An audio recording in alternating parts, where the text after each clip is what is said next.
बंदी छोड़ सतगुरु रामपाल जी परमेश्वर जी की जय हो। सभी भाई बहनों को पवन दास की तरफ से प्यार भरा सत साहिब। भाई और बहनों, आज 7 दिवसीय साध संगति का समापन है। आज हमारा ये 8वां वीडियो है और जब जब भूल पड़े पुस्तक के ऊपर आप जी ने जितने भी वीडियो देखे हैं, उम्मीद करता हूँ आप भाई बहनों को परम पूज्य परमेश्वर सतगुरु रामपाल जी के आशीर्वाद से बहुत कुछ भक्ति मार्ग पर आगे बढ़ने के लिए, अपनी मर्यादाओं को बनाए रखने के लिए समझ में आया होगा। अब ये इसका 8वां पार्ट है और 8वां जो पार्ट है वो विशेषकर मर्यादाओं को लेकर है। सबसे पहले परमात्मा ने जो खुला पाठ होता है, अखंड पाठ होता है, उसकी कुछ मर्यादाएं होती हैं। पाठ करते समय पाठी ने किन किन बातों का ध्यान रखना होता है, कैसी कैसी शुद्धता और स्वच्छता का ध्यान रखना होता है। हालांकि हमारे ये कोई विशेष काम की नहीं है, क्योंकि ना हम कोई पाठ करते हैं, ना हम पाठ करने के अधिकारी हैं, ना हमें गुरुदेव भगवान का आदेश प्राप्त है, इसलिए ये हमारे कोई विशेष काम की नहीं है। लेकिन एक चीज़ आप और हम भाई बहनों ने देखनी है।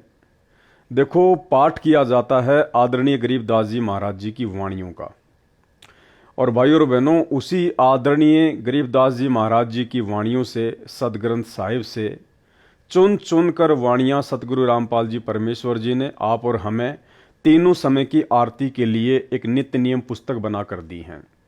कहने का मतलब है, गरीबदास जी महाराज जी की वाणियों का जो 3 दिन का अखंड पाठ होता है, उस पाठ को करने में कितनी सावधानियां बरती जाती हैं, कितना ध्यान रखना पड़ता है हर बात का। तो आप और हम सभी भाई बहनों ने भी उन्हीं आदरणीय गरीबदास जी महाराज जी के सदग्रंथ साहिब से चुन चुन कर कबीर परमेश्वर सतगुरु रामपाल जी परमेश्वर जी के द्वारा निकाली गई वाणियाँ, जिनको नित्य नियम पुस्तक बनाकर आप और हमारे को नित्य नियम करने के लिए, रोजाना जिनका पाठ करने के लिए तीनों समय की आरती के रूप में दी गई है, आप और हम भाई बहनों ने भी उतनी ही सावधानी और स्वच्छता से उस नित्य नियम के गुटके को संभाल के रखना है।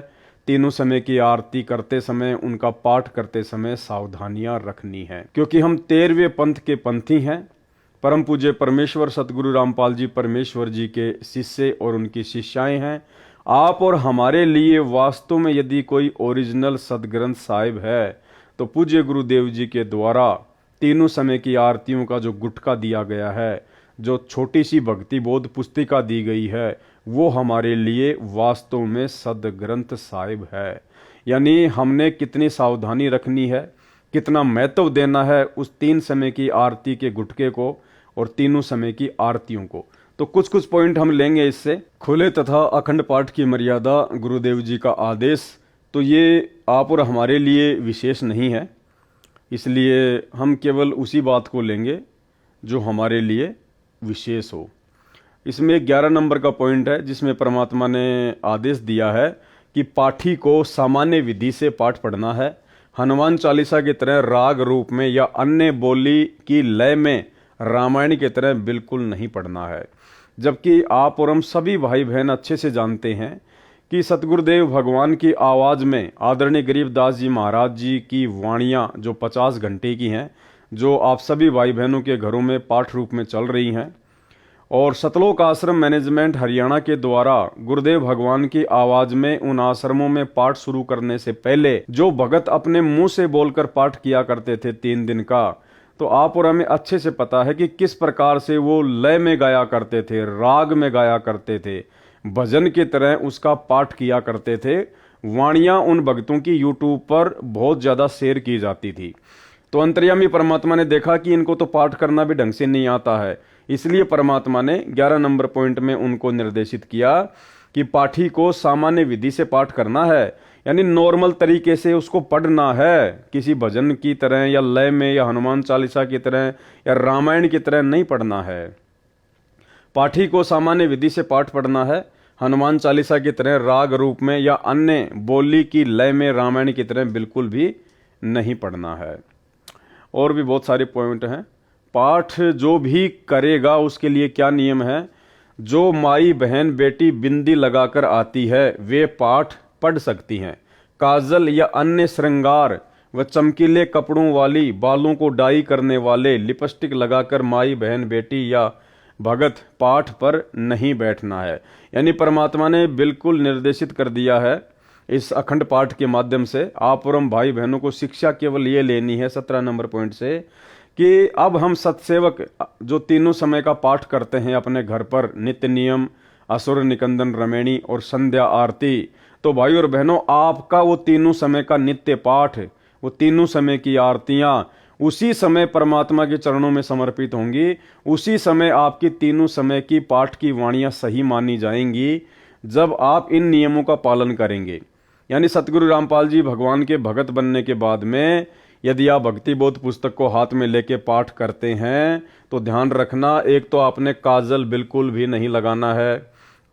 अन्य श्रृंगार का मतलब है किसी भी प्रकार का सोना चांदी या आर्टिफिशियल का गहना आपने नहीं पहनना है।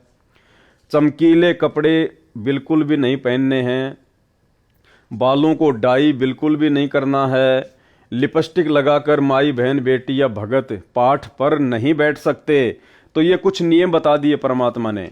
अगर आप इन मर्यादाओं को तोड़कर अपने घर पर तीनों समय का पाठ नित्य नियम की पुस्तक से करते हैं तो आपका पाठ सतगुरु रामपाल जी भगवान को समर्पित नहीं माना जाएगा। सिर पर छज्जेदार टोपी पहनकर पाठ नहीं पढ़ सकते। यानी कोई भी भाई बहन जो है तीनों समय का जो नित्य नियम जो करता है अपने घर पर या कहीं भी, उसको टोपी पहनकर पाठ नहीं करना है। टोपी मतलब जिसके आगे छज्जा होता है, टोपी जिसको हम कहते हैं कैप, वो पहनकर उसने पाठ नहीं करना है।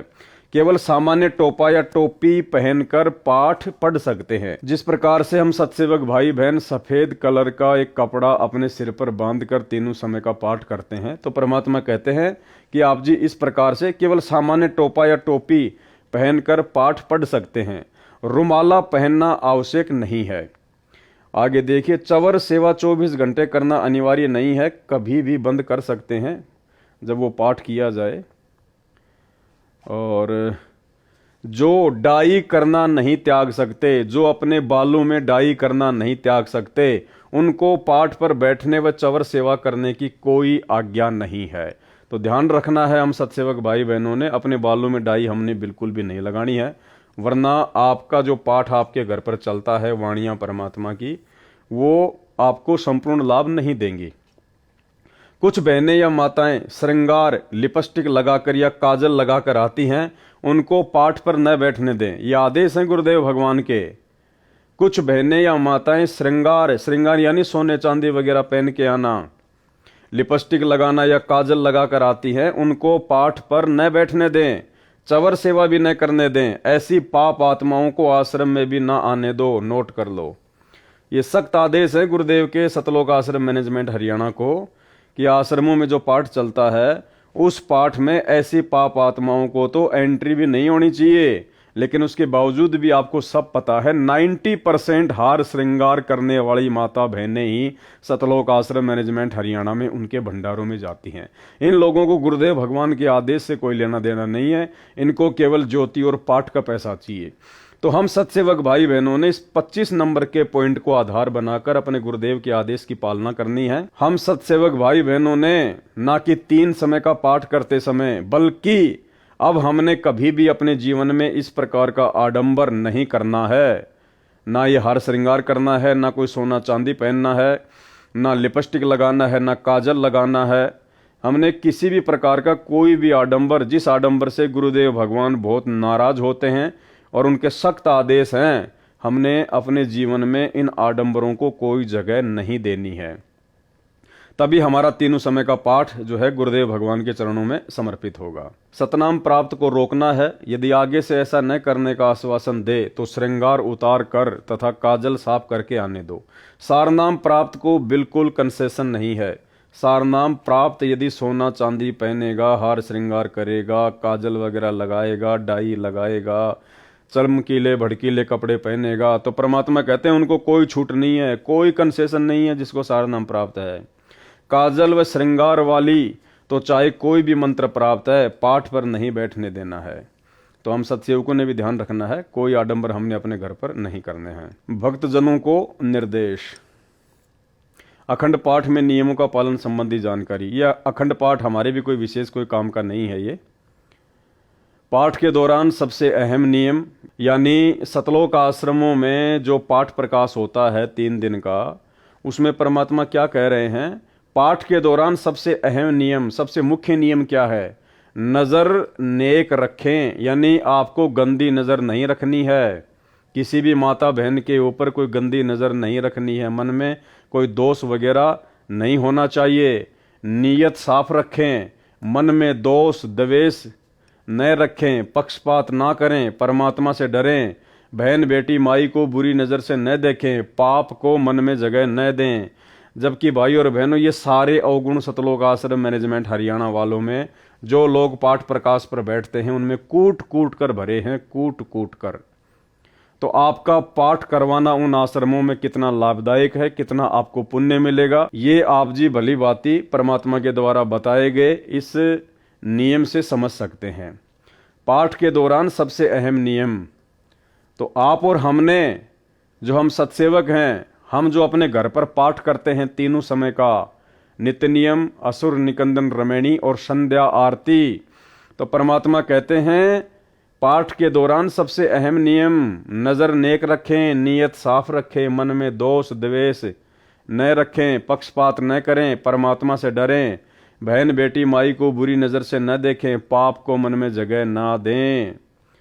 तो सतलोक आश्रम मैनेजमेंट हरियाणा से जुड़े हुए भाई बहन जो उन आश्रमों में पाठ करवाते हैं, तो भाई आप जी भली भांति इन लोगों के आचार विचार व्यवहार से ये 80 पेज का लेटर पढ़ के आपने देख लिया होगा इन नियमों के ऊपर ये लोग कितने खरे उतर रहे हैं।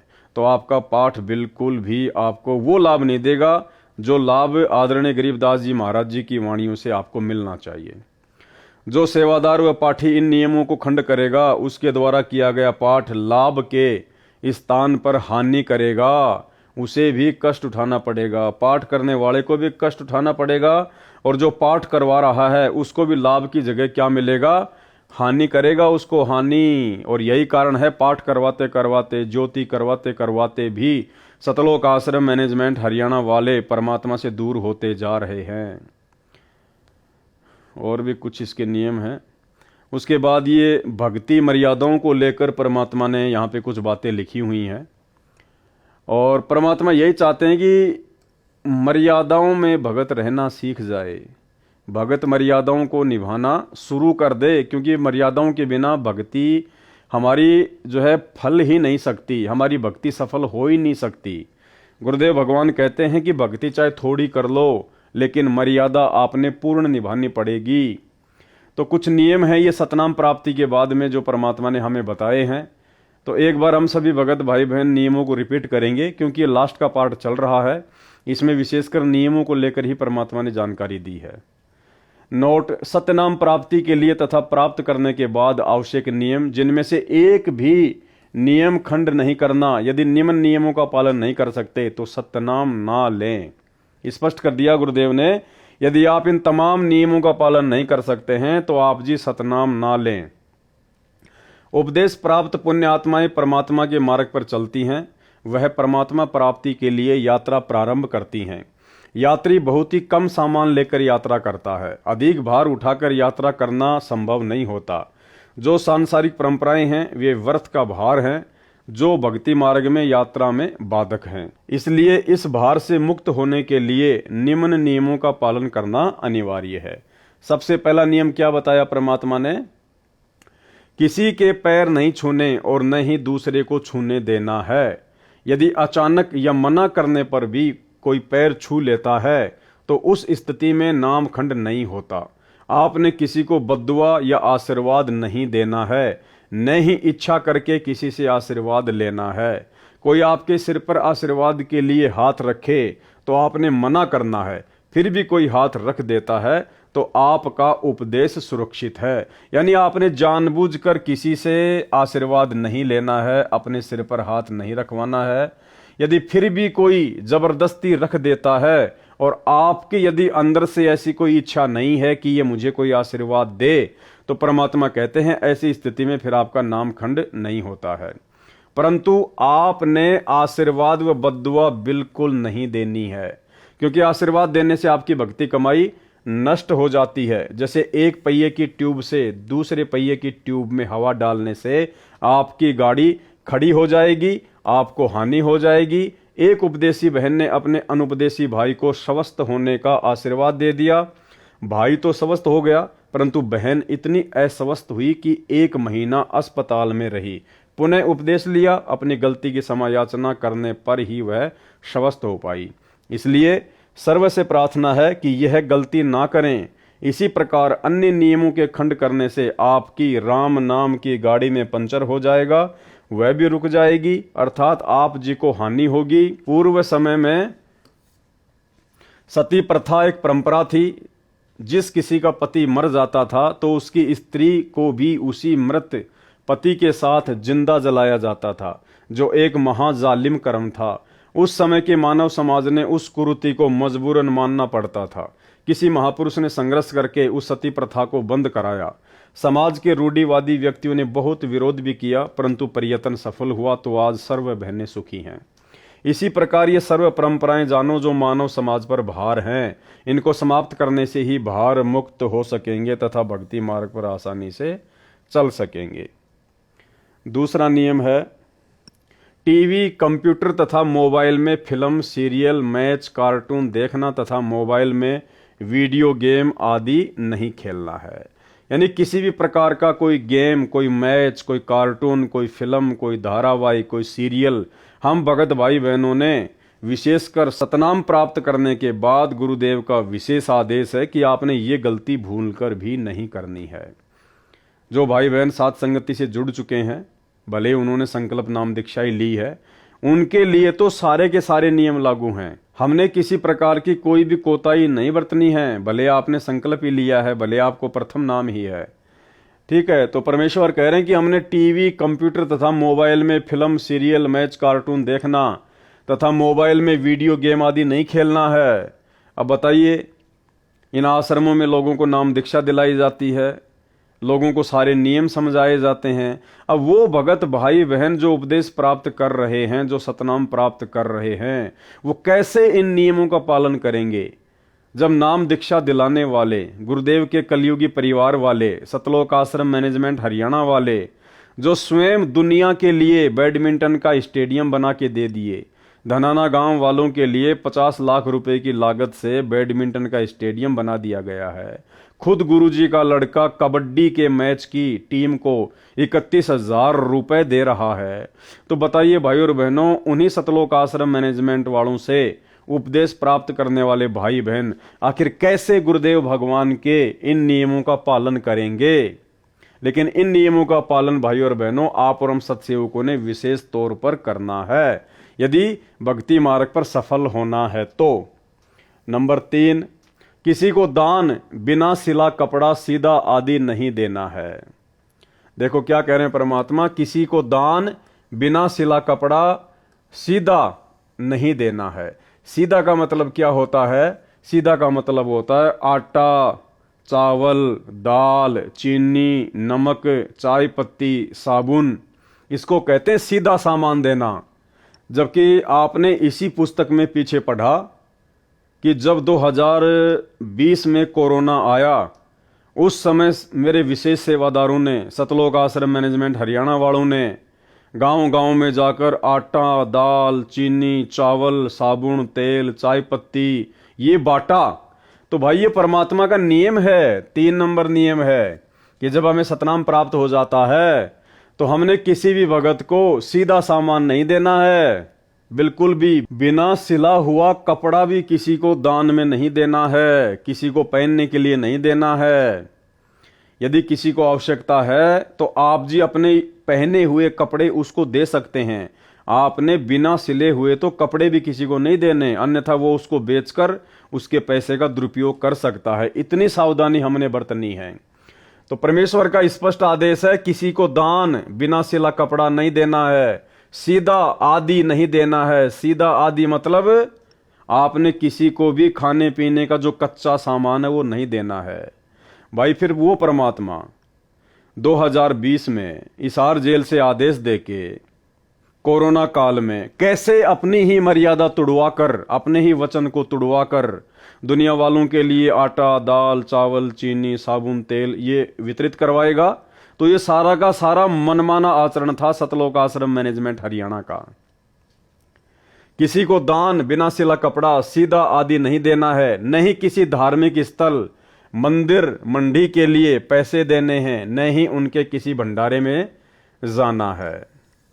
जैसे धर्मशाला, गली पक्की करने, कुआं तथा तालाब जोहड़ की खुदाई, खेतों के सांझले नाले की खुदाई तथा अन्य इसी प्रकार के सामूहिक सामाजिक कार्यों के लिए पैसा दे सकते हैं। जैसे आप किसी गांव में रहते हैं, आप किसी कॉलोनी में रहते हैं, तो शहरों में तो सारे काम सरकार करती है, नगर निगम करता है। ये विशेषकर गांव में समस्या आती है। जैसे गांव में सभी लोग इकट्ठा होकर आपस में पैसे इकट्ठे करके ट्यूबवेल वगैरह लगवा लेते हैं, जोहड़ की खुदाई करवा लेते हैं, कोई तालाब वगैरह बनवाते हैं, गांव में कोई सड़क वगैरह जो है वो बनवाते हैं।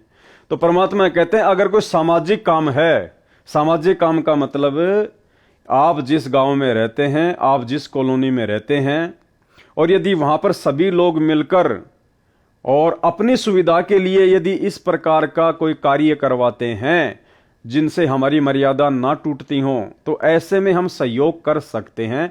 जो भी हमारे हिस्से में पैसा आएगा हम उनको दे सकते हैं। तो ये होता है सामाजिक काम। ऐसा नहीं है कि समाज में कहीं और जगह काम हो रहा है, किसी दूसरे गांव में कोई सामाजिक काम हो रहा है और उस गांव के लोग हमारे से चंदा मांगने आ जाएं और उस सामाजिक काम का हम कोई यूज ही नहीं करते, तो हमने उनमें कोई सहयोग नहीं करना।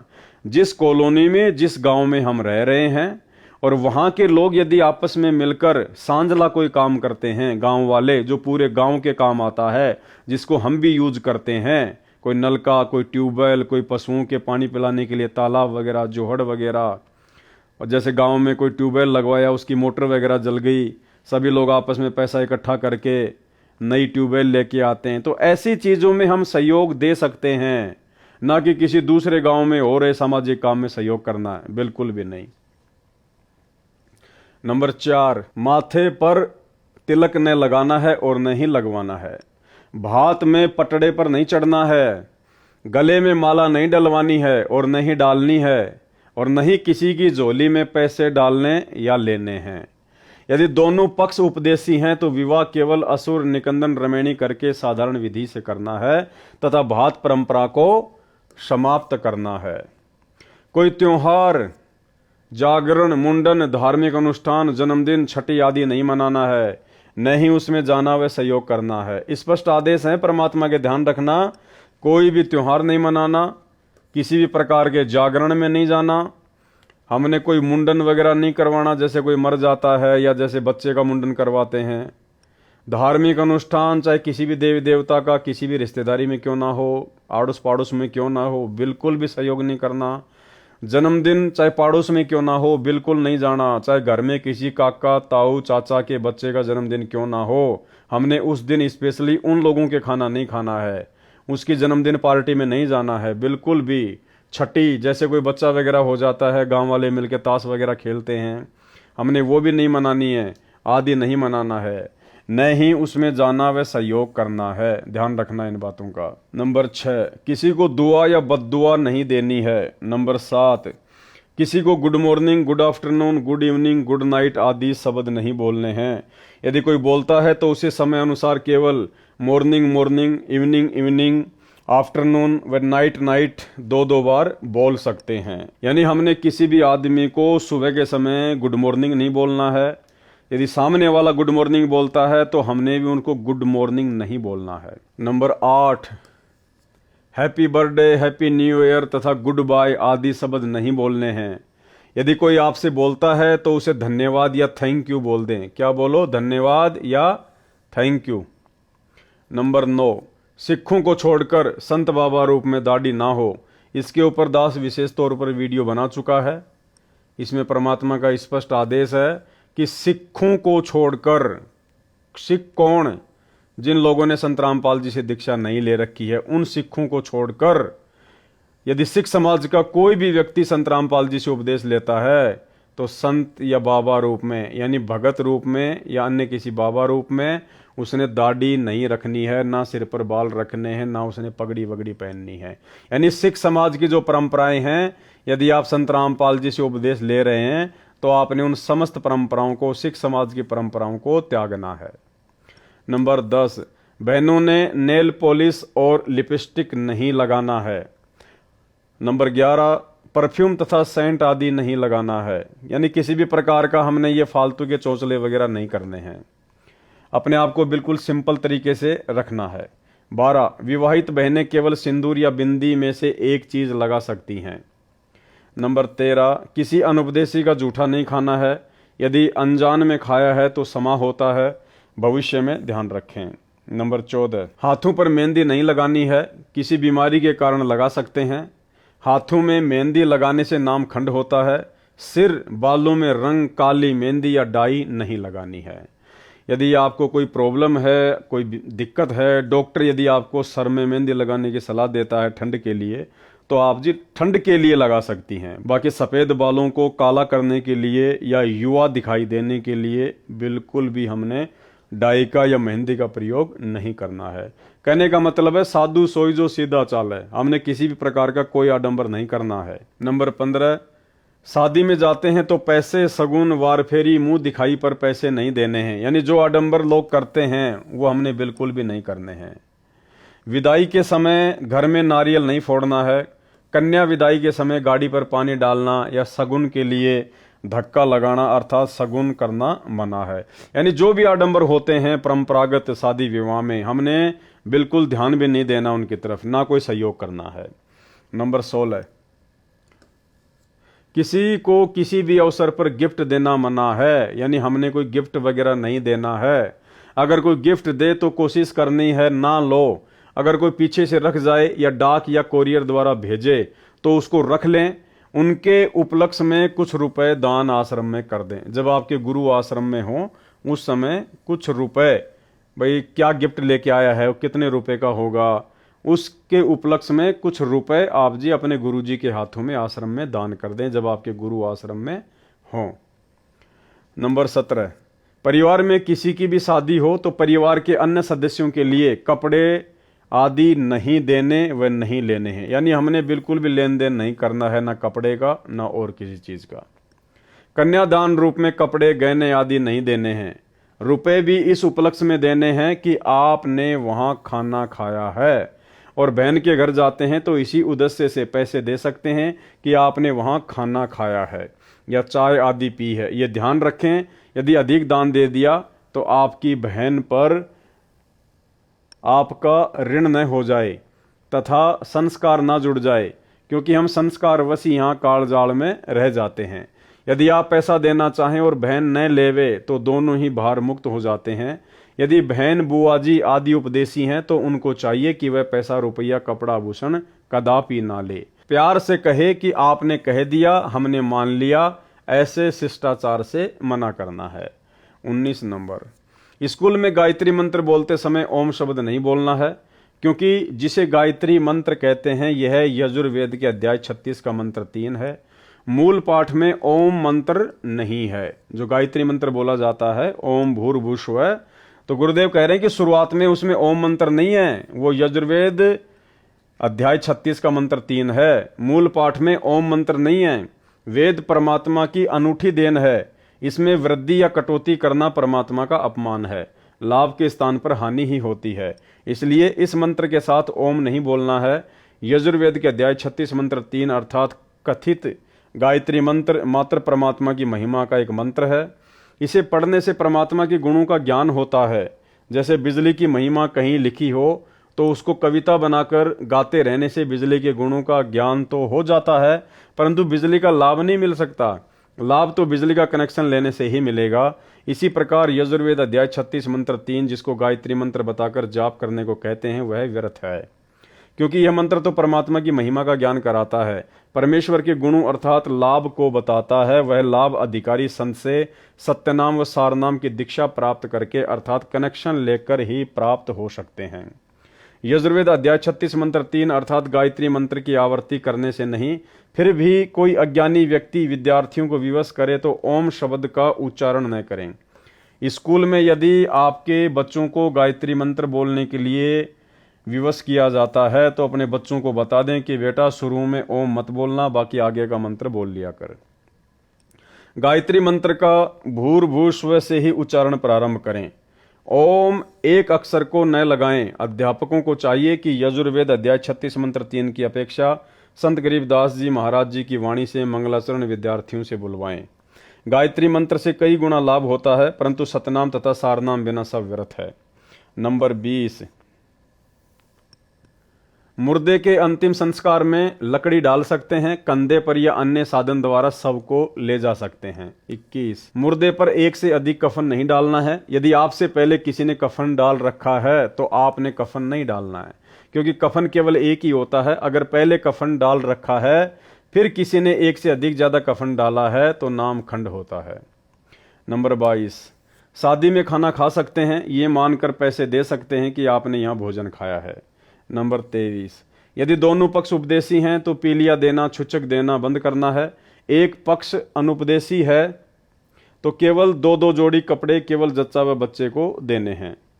नंबर 24, नौकरी पर ऑफिस में जब कोई रिटायर होता है तो ऑफिस में सभी आपस में पैसे इकट्ठे करके उसे गिफ्ट तथा पार्टी देते हैं। ऐसा कर सकते हैं, इसमें थोड़ा बहुत दे सकते हैं, लेकिन उपदेशी ने कतई नहीं लेना है। 25, घर में जब बहन आती है तो उसे कपड़े व पैसे नहीं देने हैं। अगर बहन या बेटी अनुपदेशी है तो बहुत कम 1 या 2 जोड़ी कपड़े दे सकते हैं। बच्चों के लिए खाने पीने का सामान भी दे सकते हैं। और अगर जब बहन के घर जाते हैं तो साथ में बच्चों के लिए फल मिठाई आदि लेकर जा सकते हैं। 26, स्कूल में विदाई पार्टी के समय बच्चे पैसे दे सकते हैं। 27, यदि गौशाला की कमेटी रजिस्टर्ड है तो रुपए दे सकते हैं। यदि रजिस्टर्ड नहीं है तो चारा आदि दे सकते हैं। 28, शादी की मिठाई कोई घर में लेकर आए तो और कुछ शादी के नाम के कार्ड के साथ मिठाई लाते हैं तो हृदय से मना करें। फिर भी कोई रख जाए तो खा सकते हैं। उसके बदले में कुछ रुपए आश्रम में दान कर दें, आप पर भार नहीं रहेगा। उपदेशी भगत ने समाज में किसी के विवाह में भी भोजन खा रखा है, उसके लिए विवाह के दिन से कुछ दिन बाद मिठाई व भोजन करवा सकते हैं। यह छूट केवल एक बार है, आगे से विवाह में मिठाई बनाने की परंपरा बंद है। सामान्य भोजन बनाएं। नंबर 29, भगत भाई आपस में उधार सामान एक दूसरे से ले सकते हैं, और अगर आपस में एक दूसरे के घर आते जाते हैं तो बच्चों के लिए खाने पीने का सामान ले जा सकते हैं। नंबर 30, भाई या बहन की आर्थिक स्थिति कमजोर हो तो आर्थिक या अन्य मदद उधार रूप में कर सकते हैं। बहन को चाहिए कि उस पैसे को लौटाएं जिससे उस पर भार नहीं बनेगा। यदि बहन या भाई धन लौटाने में असमर्थ है तो भाई कभी बहन पर तथा बहन भाई पर पैसे लौटाने का दबाव ना बनाए। 31, लड़की की शादी में माता पिता अपनी लड़की को 4 जोड़ी कपड़े दे सकते हैं, पैसे नहीं। अगर लड़के की शादी में लड़की वाले बगैर नाम वाले हैं और वो अगर जबरदस्ती अपनी लड़की को कुछ देना चाहें तो इसी प्रकार लड़की की शादी में लड़के वाले अनुपदेशी कुछ मांग करें तो स्पष्ट मना कर दें, बिल्कुल नहीं लेना देना है। 32, जिन लड़कियों का विवाह होता है वे जिन कपड़ों को पहनकर विवाह मंडप अर्थात रमणी में बैठे उन्हीं कपड़ों में अपनी ससुराल जाए, अन्य पोशाक न बदले। किन्हीं परिस्थितियों में बदलने पड़े, जैसे मिट्टी लग जाए, गीली हो जाए या अन्य कारण से खराब हो जाए तो बदल सकते हैं, अन्यथा नहीं। सुनने में आया है कि कुछ बहनें रमणी में विवाह के समय सामान्य पोशाक पहनती हैं, बाद में तड़क भड़क वाली पोशाक पहनकर ससुराल जाती हैं। वह मर्यादाओं के विरुद्ध है। विवाह के समय जैसी भी नई या पुरानी पोशाक पहन रखी है उसी को पहनकर ससुराल में जाएं, अन्य या उपरोक्त परिस्थितियों में पोशाक बदली जा सकती है। नंबर 33, आपके द्वार पर कोई भिक्षुक आता है या कहीं बाजार में आपसे कोई भिक्षा मांगता है तो उसे पैसे ना दें, खाना खिला दें। यदि उसको वस्त्र की आवश्यकता है तो वस्त्र बिना सिला न दें, पुराना या नया सिला हुआ कपड़ा दें। कंबल चद्दर भी पुराना दें, नहीं तो अधिकतर भिक्षुक शराबी कबाबी हैं, नए कपड़ों को बेचकर शराब आदि नशीली वस्तुओं का प्रयोग करते हैं, वह दोष दान करने वाले को भी लगेगा। एक श्रद्धालु ने कहा कि यह अच्छा सा नहीं लगता कि भिक्षुक को रुपए न दें, आत्मा नहीं मानती। उसके लिए उत्तर, एक उदाहरण यह है कि एक भद्र पुरुष ने एक भिखारी को 100 रुपए की भिक्षा दी। पहले वह भिक्षुक पाव शराब पीता था, अपनी पत्नी व परिवार को परेशान करता था। उस दिन 100 रुपए प्राप्त होने के कारण उस भिखारी ने आधा बोतल शराब पी ली। शराब के नशे में अपनी पत्नी को पीट डाला। उस भिखारी की पत्नी ने बच्चों समेत आत्महत्या कर ली। उस जेंटलमैन के 100 रुपए के दान ने एक परिवार को उजाड़ दिया। इसका दोष दानकर्ता को है। गीता में लिखा है कि कुपात्र को किया दान लाभ के स्थान पर हानि ही करता है। कबीर परमेश्वर जी भी कहते हैं, गुरु बिन माला फेरते, गुरु बिन देते दान, गुरु बिन दोनों निष्फल है, चाहे पूछो वेद पुराण। नंबर 34, किसी भी नियम के खंडित हो जाने पर आपको परमेश्वर जी से मिलने वाला लाभ बंद हो जाएगा। जैसे बिजली का कनेक्शन कट जाने पर सर्व लाभ बंद हो जाते हैं, जो कार्य बिजली से होने थे वे रुक जाते हैं। इसी प्रकार परमात्मा की शक्ति से जो आपको तथा आपके परिवार को लाभ मिलना था वह रुक जाता है। एक बहन ने बताया कि उसके पति ने दीक्षा भी ले रखी है, किसी भी नियम का पालन नहीं करता। इसी प्रकार एक भगत ने अपनी पत्नी की शिकायत की, उसके विषय में यह जाने कि उनका नाम खंडित हो चुका है। ऐसे व्यक्तियों का कोई भयंकर पाप कर्म है, नाम खंडित होने पर वह पाप कर्म अपना प्रभाव करके हानि करेगा। जब तक मर्यादा में रहकर भक्ति करते हैं तो वह पाप कर्म हानि नहीं कर सकता। एक बहन ने ऐसे ही नाम खंडित कर रखा था। कुछ वर्षों के बाद उसकी जीभ में कैंसर का रोग हो गया। उस बहन से पूछा कि अब क्या आपको टीवी देखना, लिपस्टिक लगाना अच्छा लगता है? उसने रोते हुए कहा, नहीं। इसी प्रकार परिवार व शरीर में हानि से बचने के लिए तथा परमात्मा से लाभ प्राप्त करके मोक्ष प्राप्ति के लिए मर्यादा में रहें, अन्यथा पाप कर्म आपको नुकसान कर देगा। इसलिए सर्व पुण्यात्माओं से पुनः निवेदन है कि सर्व नियमों का विधिवत पालन करके मानव जीवन को सफल बनाएं तथा पूर्ण मोक्ष प्राप्त करके सदा सुखी बने। ये ध्यान रखना भाई और बहनों, आगे काम आएगा। यानी सतगुरु रामपाल जी भगवान हमें जो उनके आध्यात्मिक नियम हैं, जो भक्ति के नियम हैं, परमात्मा ने 34-35 नियम हमारे को बता दिए। इनमें कोई छूट नहीं है, कोई कंसेशन नहीं है। और स्पष्ट तौर पर परमात्मा कह रहे हैं कि इसलिए सर्व पुण्यात्माओं से पुनः निवेदन है कि सर्व नियमों का विधिवत पालन करके मानव जीवन को सफल बनाएं तथा पूर्ण मोक्ष प्राप्त करके सदा सुखी बने, सतलोक में निवास करें। यानी नियमों में कोई छूट किसी भी प्रकार की किसी के लिए भी नहीं होगी। जो विद्यार्थी शिक्षा समय में मौज मस्ती करते हैं वे शिक्षा से वंचित रह जाते हैं, आजीवन कष्ट उठाते हैं। जो शिक्षा के समय में मौज मस्ती न करके लगन से शिक्षा पूरी कर जाते हैं तो उनको विद्यालय में किए प्रयत्न का फल बाहर क्षेत्र में नौकरी द्वारा प्राप्त होता है। इसी प्रकार सर्व मानव परमात्मा प्राप्ति के विद्यालय में विद्यार्थी यानी भगत हैं। जो भगत मौज मस्ती करते हैं, भक्ति तथा नियमों का पालन न करके अन्य प्राणियों के शरीरों में घोर कष्ट उठाएंगे। जो लगन के साथ मर्यादा में रहकर परमेश्वर कबीर जी की भक्ति साधना जगत गुरु संत रामपाल जी महाराज से प्राप्त करके आजीवन करते रहेंगे, उनको सतलोक में सर्व सुविधाएं प्राप्त होंगी। वहां वृद्ध अवस्था नहीं है, मृत्यु भी नहीं होती, ऐसा ही जीवन है। नर नारी व परिवार है, वह कभी मृत्यु को प्राप्त नहीं होता। इसलिए सत्य भक्ति करके अपना जीवन सफल बनाएं, जिस सत्य भक्ति से आपको यहाँ भी सर्व आवश्यक सुख सुविधाएं प्राप्त होंगी तथा पूर्ण मोक्ष भी मिलेगा। अब एक चीज ध्यान रखना भाई और बहनों, ये इस पुस्तक के लास्ट में जो ये नियम वगैरह लिखे गए हैं ये सतगुरु रामपाल जी परमेश्वर जी ने नहीं लिखे हैं, क्योंकि पुस्तक सतलोक आश्रम मैनेजमेंट हरियाणा वालों ने छपवाई है और बाद में इन्होंने नियम खुद लिखे हैं। ये सतनाम प्राप्ति के बाद में जो 34 नियम है ये सतलोक आश्रम मैनेजमेंट हरियाणा वालों ने खुद इस पुस्तक में लिखे हैं और नियम वही हैं जो सतगुरु रामपाल जी भगवान हमें देते हैं, यानी कोई छूट नहीं किसी भी प्रकार की। तो पहले तो इन लोगों ने ये 34-35 नियम लिख दिए सारे के सारे। अब उसके बाद में ये क्या लिख रहे हैं, विशेष छूट, समाज में स्थान बनाने के लिए विशेष छूट दी जाती है। संत रामपाल दास का निवेदन दिनांक 17 फरवरी 2018 से लागू। अब ध्यान रखना भाई और बहनों, ऊपर परमात्मा ने हमारे को सतनाम के 34 नियम बता दिए। उसमें परमात्मा कह रहे हैं कि इन नियमों का यदि आप विधिवत पालन करोगे, यानी प्रत्येक नियम का पालन करोगे तो ही आपका जन्म मरण का रोग कटेगा, आपको परमात्मा से मिलने वाला लाभ मिलेगा, अन्यथा नहीं मिलेगा। अब फिर वो परमात्मा समाज में विशेष स्थान बनाने के लिए कैसे छूट देगा नियमों में? ये देखिए इसी पुस्तक में लिखा हुआ ये विशेष छूट समाज में स्थान बनाने के लिए। अरे हमने अभी भी समाज वालों से ही भाईचारा निभाना है क्या? इतना ज्ञान समझा दिया, 30 साल कम नहीं होती है। गधे को गीता पढ़ाओ वो भी बैकुंठ जाने को तैयार हो जाए। अब 30 साल बाद में संत रामपाल जी नियमों में छूट देंगे और वो भी समाज में स्थान बनाने के लिए। अब 30 साल बाद भी भक्तों को समाज में स्थान चाहिए क्या? तो ये सतलोक आश्रम मैनेजमेंट हरियाणा का काल प्रेरणा से मनमाना आचरण है, संगत को भक्ति मर्यादाओं से नीचे गिराने के लिए। क्योंकि दो ही शक्ति हैं, दयाल और काल। दयाल ने 28 साल से ज्ञान दिया, नियम बताए, कोई छूट नहीं दी। और काल सतलोक आश्रम मैनेजमेंट हरियाणा वालों में कुप्रेरणा करके, क्योंकि भक्ति का आधार है नियम, मर्यादा। अगर आप मर्यादा में नहीं हैं, नियम नहीं निभाओगे, तो आपकी भक्ति लाख जन्म भी सफल नहीं हो सकती, चाहे आप किसी भी संत की शरण में क्यों ना हो। तो ये विशेष छूट कौन देगा? सतगुरु रामपाल जी परमेश्वर जी तो नहीं देंगे।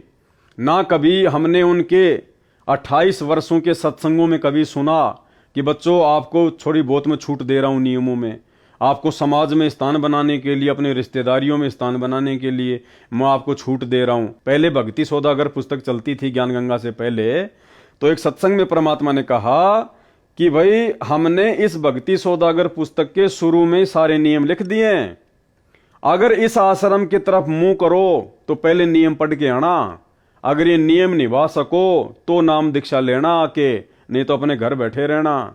आप खुद सतगुरु रामपाल जी परमेश्वर जी के मुख कमल से सुन लीजिए, 2010 का ये सत्संग है।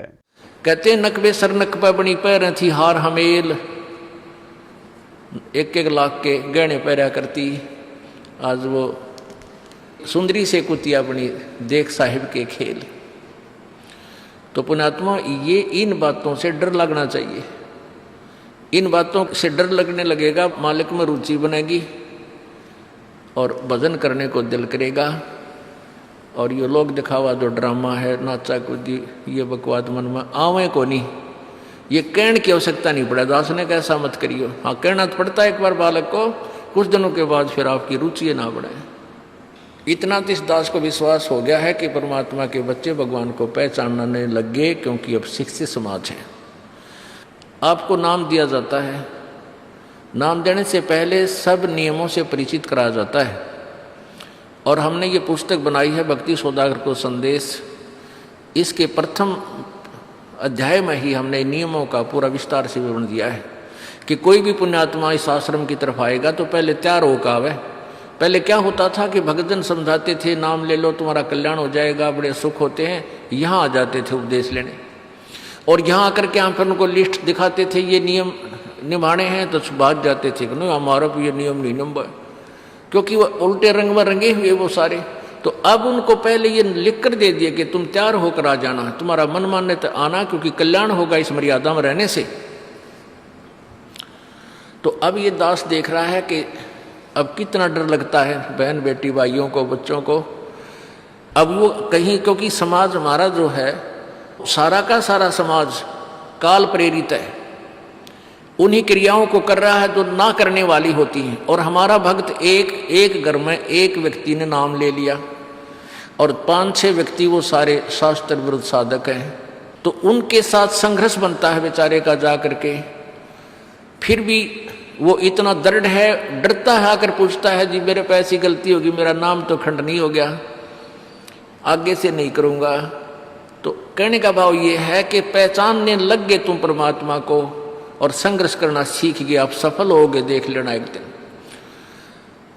ये नाखून पालिश लगाते हैं, ओठों पर इसी बूंदी शक्ल बना लेते हैं, लाल वो लगा कर लिपस्टिक, इतना बेहुदी शक्ल बन जाती है। कहते हैं अब ऐसी मर्यादा बन गई, बहन बेटियां कहते कि हम ऑफिस में जाते हैं तो ये लिपस्टिक वगैरह नहीं लगाते, नेल पेंट नहीं लगाते, तो क्या कहते हैं उस दूसरे कि तुम्हारे घर में कोई मर गया क्या?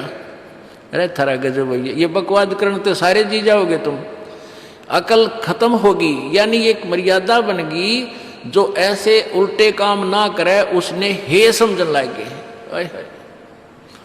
निरंजन धन तेरा दरबार जहाँ तनिक नहीं न्याय विचार, सारे उल्टे काम में राजी रहे। लेकिन हमारी बेटियां अब संघर्ष करती हैं कि हाँ उनको ज्ञान हो गया, वो तो बालक हैं, कुछ भी कह सकती हैं। तो अब हम सबको बताते हैं ये ऐसा नहीं करना, क्योंकि पहले हमारा ज्ञान गांव में ज़्यादा चला था। इस दास ने गांव में जाकर प्रचार किया, तो वहाँ तो ये था को ना लिपस्टिक का फंड था, ना कोई नाखून पालिश लाया करती, मेहंदी मुंदी ला लेती, तो यार वो भी मना कर दिया हमने, समझा दिया कि इसका कोई फायदा नहीं है, अपना भक्ति करो। तो वो तो सब एक साधारण सी बात ही छोड़ छाड़ दी। अब शहरों में फैल गया परमात्मा का जो ज्ञान है। अब शहरों से जो बेटियां आती हैं, वो सारे तो नाखुना निशी बुरे हाल तो सनाए पाओगे। और इधर बिहार में तो और बेगन हो रहा है कति बुढ़ी बालक सारे लाल ये नाखुना न कति नो कुसूती तरह पेंट करके लाओगे नो चमकांदे। अब इनको समझाना पड़ता है कि ये नहीं करोगे तो मान जाते हैं कि नहीं आगे नहीं करेंगे हम, क्यों इनकी आवश्यकता भी क्या है। भगवान ने तो कितने सुंदर नाखून पहले बना के दे रखे, इन पर क्या फायदा और बकवाद करने की। तो मालिक ने जो अंग दे रखे हैं वो बहुत अच्छे बना के दे रखे हैं, इसमें हमको फेरबदल करें ही हमारी वो लोग दिखावा मेकअप है, इसकी हमें आवश्यकता नहीं। अब तो हम आपको बता रहे हैं, समझा रहे हैं पहली बार, फिर आप पे सियाने हो जाओगे, आपकी अब पर रुचि ना करे। जैसे नानक साहब कहते हैं, ना जाने काल की कर डारे किसी भी डल जा पासा वे, जिना के सरते मौत खड़क दी उन्होंने के डांसा वे। अब प्रसंग था कि साध मिले साड़ी शादी होंगी और भी छड़ जा दिलगिरी वे, अख दे नानक सुनो जहाना ये मुश्किल हाल फकीरी वे।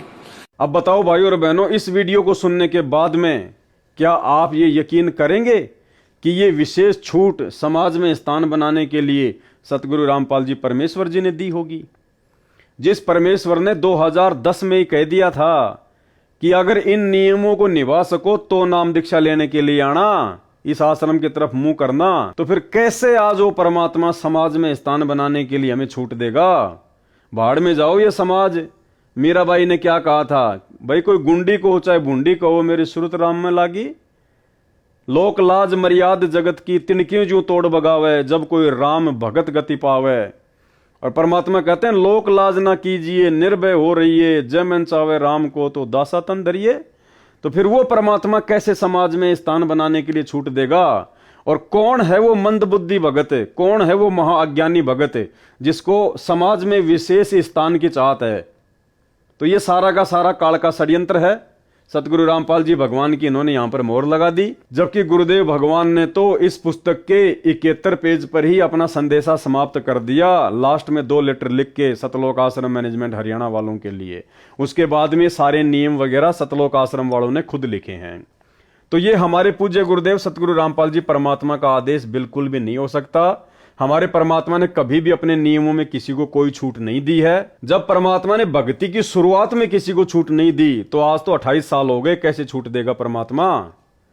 अब क्या छूट दी है भाइयों और बहनों, देखना यही काल का सबसे बड़ा षड्यंत्र है। इस पुस्तक को पढ़ने के बाद में और ये नियम पढ़ने के बाद में कि विशेष छूट समाज में स्थान बनाने के लिए विशेष छूट दी जाती है, तो इन नियमों को पढ़ने के बाद में क्या क्या छूट दी गई है, वो 34 नियम कौन निभाएगा? प्रथम मंत्र के 11 नियम कौन निभाएगा? कोई नहीं निभा पाएगा, क्योंकि मन को तो जगह चाहिए बकवाद करने के लिए, और ये बकवाद करने के लिए जगह सतलोक आश्रम मैनेजमेंट हरियाणा ने दे दी। कितना बड़ा षड्यंत्र है भगत समाज के साथ। क्या छूट दी है इन लोगों ने काल प्रेरणा से? नंबर 1, लड़की की बिना नाम वाले परिवार में शादी होती है और ससुराल वाले आन उपासना के लिए, किसके लिए? देवी देवताओं की पूजा के लिए, आन उपासना के लिए। यदि किसी बहन बेटी की जगत वालों में शादी होती है, किसी भगत की उपदेशी बेटी की यदि जगत वालों में शादी होती है और ससुराल वाले यदि आन उपासना के लिए मजबूर करते हैं, जैसे उनके देवी धाम पर उनके साथ जाने के लिए, वहां पर धोख लगाने के लिए यानी दंडोत करने के लिए उन देवी देवताओं को कहते हैं, तो उपदेशी बेटी उनके साथ सैर सपाटा जानकर चली जाए। ये लो जी छूट दे दी कि वो उपदेशी बेटी उनके साथ में सैर सपाटा समझकर चली जाए, जैसा वे कहें करती रहें। देवताओं को भोग लगाओ, हाँ जी लगा दो। देवताओं को दंडवत करो, हाँ जी कर दिया। देवताओं को ये नारियल चढ़ाओ, हाँ जी चढ़ा दिया, क्योंकि छूट दे दी। जैसा वे कहें करती रहें, परंतु मंत्र अपना जाप करती रहें। मतलब मेरे को कोई कहे कि तूने शराब पीनी है और मैं शराब पीता रहूं और मंत्र अपना जाप करता रहूं, तो क्या हो जाएगा काम मेरा? देखो कैसी बेहुद्दी बातें लिखी हुई हैं। ये गुरुदेव भगवान के आदेश हो सकते हैं क्या? परमात्मा काल की गोद में बैठाएगा अपने बच्चों को? क्या कह रहे हैं? आन उपासना के लिए अगर मजबूर करते हैं तो करो। अरे गुरुदेव क्या कहते हैं कि 100 वर्ष सतगुरु की पूजा और एक दिन आन उपासी, वो अपराधी आत्मा फिर पड़े काल की फांसी। तो ये काल की फांसी में डाला जा रहा है भक्तों को। कितना बड़ा धोखा किया जा रहा है, कितना बड़ा षड्यंत्र काल का। उपदेशी बेटी उनके साथ सैर सपाटा जानकर चली जाए, जैसा वे कहें करती रहें, परंतु मंत्र अपना जाप करती रहें। यदि वहां कोई तिलक लगाता है तो लगवा लें, तुरंत उतार दें। अगर कोई आपके माथे पर तिलक लगाता है तो कह रहे हैं लगवा लो और उसके बाद तुरंत उतार दो। यानी कोई शराब पीता तो पी लो, तुरंत बाथरूम करके आ जाओ, काम खत्म। यदि हाथ के नाला धागा बांधता है तो बंधवा लो और बाद में तोड़ के फेंक दो। दारू पी लो और बाद में बोतल को तोड़ के फेंक दो। ये है इनके कहने का मतलब। तो ये है नंबर 1 टोटल काल का षड्यंत्र, भक्तों की मर्यादा तुड़वाने का षड्यंत्र। इसलिए दास कह रहा है भाई और बहनों, सतलोक आश्रम मैनेजमेंट हरियाणा पूरी तरह से काल का मुख्य एजेंट है धरती पर, पूरी तरह से काल प्रेरित है भक्तों को बर्बाद करने के लिए, भक्तों की भक्ति का सत्यानाश करवाने के लिए काल ने इन लोगों को स्पेशली नीचे उतार रखा है संत रामपाल जी के पंथ में। तो अब आप खुद विचार कर लेना इस 1 नंबर के घटिया नियम को पढ़कर। नंबर 2 क्या छूट दी है? यदि किसी त्योहार पर भोजन बनाने के लिए कहें तो बना दें, उसे खा भी लें, परंतु भोग वाला ना खाएं। यदि भोग लगाकर सब भोजन में मिलाते हैं तो उसे ना खाएं, अपना भोजन अलग निकालें या भिन्न बना लें। नंबर 3 भात के समय यदि किसी उपदेशी को जाना पड़े तो पटड़े पर चढ़ने से बचें। यदि मजबूरी है तो कोई बात नहीं। जबकि सतनाम के नियम में गुरुजी स्पष्ट कह रहे हैं कि आपने भात में पटड़े पर नहीं चढ़ना है, तिलक नहीं लगवाना है, माला नहीं डलवानी है। और यहां क्या छूट दे दी गई? भात के समय यदि किसी उपदेशी को जाना पड़े तो पटड़े पर चढ़ने से बचें। यदि मजबूरी है तो कोई बात नहीं। ये लो जी, अब बताओ, नहीं करना है और कर भी लो, नहीं करना है और कर भी लो, फिर वो 34 नियमों का मतलब क्या रह गया? उन 34 नियमों में तो स्पष्ट रूप से मना कर दिया गया और यहां छूट दे दी गई, तो फिर वो 34 नियमों का मतलब क्या रह गया फिर? नंबर 4 यदि कोई माला डालता है तो उसे हाथ में पकड़ लें, यदि डाल दी जाए तो तुरंत निकाल लें। नंबर 5 यदि किसी अधिकारी या राजपद प्राप्त भगत को कोई उद्घाटन रस्म करनी पड़े तो अनिच्छा से एक ड्रामा समझकर करें। नंबर 6 यदि सरकारी कर्मचारी या अधिकारी का या प्राइवेट नौकर को या पुत्र वधू या पत्नी को निषेध वस्तु लेने के लिए आदेश होता है तो बचें। निषेध वस्तु यानी शराब, मांस, बीड़ी, गुटखा।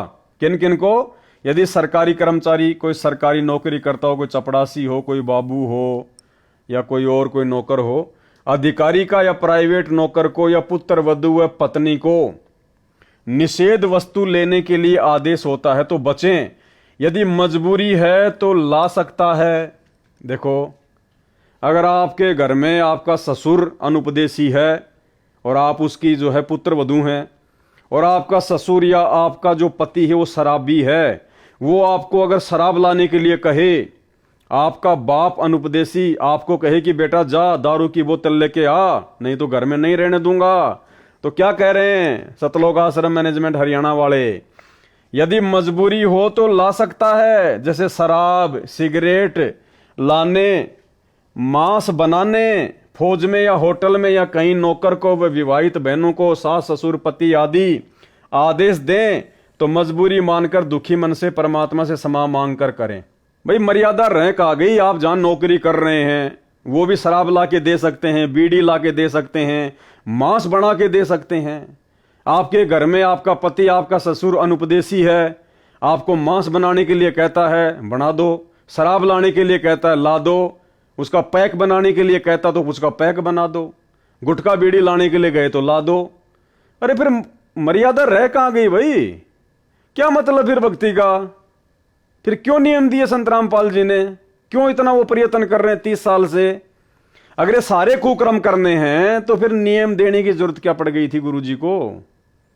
तो ये सारा का सारा आपकी आंखों के सामने भाई और बहनों, कितना बड़ा षड्यंत्र इस 80 पेज के लेटर में। आप भाई बहनों की मर्यादा तुड़वाने के लिए यानी परमात्मा ने जो कहना था इस 80 पेज के लेटर में पिछले 7 वीडियो में आप भाई बहनों को अच्छे से समझवा दिया। उसके बाद देखो लास्ट में काल का षड्यंत्र, यानी कोई 5 किलो देसी घी का हलवा बनाए और उसमें फिर 1 मुट्ठी बालू रेत की डाल दे। वो काम सतलोक आश्रम मैनेजमेंट हरियाणा ने ये विशेष छूट दे के नियमों में बाद में कर दिया। क्या आपने कभी अपने गुरुदेव के मुख से सुना, किसी भी सत्संग में सुना कि बच्चों आपको नियमों में छूट दी जा रही है? तो देख लो, आपकी आंखों के सामने है भाई और बहनों। यानी आप बीड़ी भी ला सकते हैं, सिगरेट भी ला सकते हैं, मांस भी पका सकते हैं, देवी देवताओं को धोख लगा सकते हैं, भोग लगा सकते हैं, कोई नियम मर्यादा नहीं है, कुछ भी कर सकते हैं आप, जैसे दूसरे पंथों में चलता है वो काम हो गया। इसलिए दास कह रहा है इन आश्रमों में केवल इन लोगों को पैसा चाहिए ज्योति पाठ का, भगत जाओ भाड़ में, भक्ति जाओ भाड़ में, मर्यादा जाओ भाड़ में। ये है काल के एजेंट। एक बार दोबारा पढ़ लो। यदि सरकारी कर्मचारी या अधिकारी का या प्राइवेट नौकर को या पुत्र वधू व पत्नी को निषेध वस्तु लेने के लिए आदेश होता है तो बचें। यदि मजबूरी हो तो ला सकता है, जैसे शराब, सिगरेट लाने, मांस बनाने, फौज में या होटल में या कहीं नौकरों को, विवाहित बहनों को सास ससुर पति आदि आदेश दें तो मजबूरी मानकर दुखी मन से परमात्मा से क्षमा मांगकर करें। कुछ दिन में परमात्मा अड़चन समाप्त कर देगा। भाई मर्यादा टूटेगी, उसको काल उठा ले जाएगा तो हो गई समस्या समाप्त। फिर पहले उनको मना करें कि मैं ये पाप नहीं कर सकता, फिर भी जोर दें तो कहें कि इसका पाप आपको लगेगा, कहकर कर दें। यानी आपको कोई जबरदस्ती दारू पिलाने का प्रयास करे तो पहले तो मना करो और उसके बाद में लेके गिलास लगा के मुंह के गट गट पी के बोल दो कि तेरे को पाप लगेगा। बताओ ये कोई जायज बात है कोई? अरे फिर संघर्ष क्या है? फिर 28 साल से गुरुजी ने इतना ज्ञान क्यों दिया? फिर जब ये काम करने थे तो मजबूर तो काल करेगा। इसलिए भाई और बहनों, सतलोक आश्रम मैनेजमेंट हरियाणा वालों को, माता बहनों को कोई कहीं दिक्कत नहीं है, क्योंकि सब इन्हीं नियमों पे चलते हैं। इसलिए ना उनका कोई घर में कोई संघर्ष है, ना उनका समाज में कोई संघर्ष है, क्योंकि आश्रम में आते हैं तो वो भगत बन जाती हैं, भगतमती बन जाती हैं। जब अपने गांव वापस जाती हैं, अपने समाज में वापस जाती हैं, रिश्तेदारियों में जाती हैं, तो वहां पे वो जगत वाली की तरह बन जाती हैं। वो जैसा कहते हैं वैसा वो करने लग जाती हैं। तो उनको संघर्ष करने की आवश्यकता नहीं है। ये संघर्ष तो सत्सेवक कर रहे हैं, सत्सेवक है। इसलिए दास कहता है कि भाई केवल सत्सेवक ही परमात्मा के हीरे मोती लाल हैं, बाकी सब काल के जीव हैं, काल के जीव। तो बताओ कोई मर्यादा बची नहीं, फिर भक्ति क्यों कर रहे हैं भाई? भक्ति सफल होगी कैसे? अरे डॉक्टर ने आपके कैंसर का ऑपरेशन कर दिया और कैंसर के रोगी को डॉक्टर ने कह दिया भैया तेरे को मीठा बिल्कुल भी नहीं खाना, तेरे लिए जहर समान है, ध्यान रखना इस बात का। और फिर डॉक्टर नीचे लिख दे कि विशेष छूट, अगर कोई तुझे दबाव दे तो तू मीठा खा लेना। तो बताओ वो डॉक्टर है क्या? वो डॉक्टर हो सकता है क्या? वो मरीज का वो हितैषी हो सकता है क्या? जब कैंसर के ऑपरेशन के बाद में उसने नियम दे दिया कि मीठा नहीं खाना भाई, नहीं तो मरेगा। एक तरफ तो ये कह रहा है और नीचे फिर कह रहा है विशेष छूट दे रहा हूं मैं तेरे को, खा लेना मीठा, कोई दिक्कत नहीं है। तो फिर क्या मतलब फिर नियम का? तो ऊपर तो सतगुरु रामपाल जी परमेश्वर जी ने जो नियम बताने थे वो उन्होंने बता दिए अपने फाइनल, और सतलोक आश्रम मैनेजमेंट हरियाणा हमारे को छूट दे रहा है। तो ये हमारा दुश्मन है, ये मैनेजमेंट है, ये काल का एजेंट है, काल प्रेरणा से हो रहा है सारा काम ये। नंबर 7, यदि सैनिक या सिपाही को गोली मारने का आदेश होता है तो मना ना करे, क्योंकि वह दोष आदेश करने वाले को लगता है। उसकी नौकरी यही है, रण में शहीद हुए सैनिक व सिपाही को स्वर्ग प्राप्ति होती है। भैया हम संत रामपाल जी के भगत हैं, हमारे को स्वर्ग नहीं चाहिए, हमारे को सतलोक चाहिए। तो गोली मारने वाला कहां जाएगा? स्वर्ग में जाएगा। और दूसरी बात भैया, जब राजा इब्राहिम सुल्तान को ज्ञान हुआ ना तो उसने अपना राज्य त्याग दिया था, राज्य कि मुझे तो भक्ति करनी है, बाढ़ में जाओ, ये इंद्र जैसा राज्य। हाँ भाई 30-40 हजार की नौकरी के लिए खाली स्वर्ग में जाओगे क्या? ये आप लोग स्वयं सोच लेना। नंबर 8, विशेष परिस्थिति में बालों में रंग कर सकते हैं। देखो जी, हर प्रकार की छूट दे दी। ऊपर तो गुरुजी कह रहे हैं कि जो डाई करता है उसको तो पाठ पे भी मत बैठने दो, जो बालों में मेहंदी लगाता है उनको तो आश्रम में एंट्री भी मत दो। और यहां क्या कहा जा रहा है, विशेष परिस्थिति में बालों में रंग कर सकते हैं, हर्बल वाला यानी आयुर्वेद वाला। नंबर 9, कई बेटियों बहनों को बिगड़ी परिस्थितियों में कार्यालय में लिपस्टिक लगाने के लिए मजबूर किया जाता है। उनके लिए छूट दी जाती है कि कार्यालय में जाते समय लगा लें, पहन लें तथा छुट्टी के बाद तुरंत उतार दें। कोशिश करें न लगाएं तो अच्छा है, यह स्वास्थ्य के लिए भी हानिकारक है। बताओ, लगा भी सकते हैं और नहीं भी लगाना है।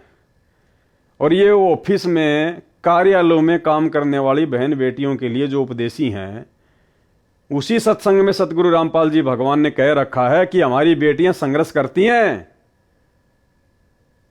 इन लोगों की तरह सतगुरु रामपाल जी भगवान ने छूट नहीं दी अपने सत्संग में उनको कभी कि भाई आप जिस भी ऑफिस या कार्यालय में काम करती हो तो आप जी लिपस्टिक लगा लिया करो और जब शाम को वापस आओ तो उतार दिया करो। नहीं, गुरुजी ने कहा कि हमारी बहन बेटियां संघर्ष करने लग गई।